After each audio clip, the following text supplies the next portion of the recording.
কিশোরগঞ্জ ঐতিহাসিক পাগলা মসজিদ থেকে সিন্দুক খোলার পর বিপুল পরিমাণ টাকা বের হয়েছে। ভিডিওটি দেখতে আমাদের সঙ্গেই থাকুন। দীর্ঘ 3 মাস পর পাগলা মসজিদের 11টি সিন্দুক খুলে 29 বস্তা টাকা বের হয়। এই বস্তার প্রশাসনের লোকজন এবং 300 লোকের উপস্থিতিতে গণনা শুরু হয়।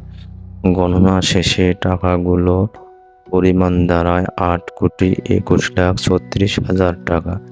এই টাকাগুলি ব্যাংকে জমা দেওয়া হয়। এছাড়াও এই টাকাগুলি মসজিদের উন্নয়ন কাজ এবং অন্যান্য মসজিদের উন্নয়ন কাজ ছাড়াও নানান ধরনের হতদরিদ্র মানুষের মাঝে সাহায্য করানো হয়। যারা দান করেন সাধারণ মানুষ ধর্ম বর্ণ নির্বিশেষে তাদের মনের বাসনা পূরণ হয়, এই উদ্দেশ্য করেই দান করেন এবং অনেকেরই বাসনা পূরণ হন বলে তারা জানিয়েছেন।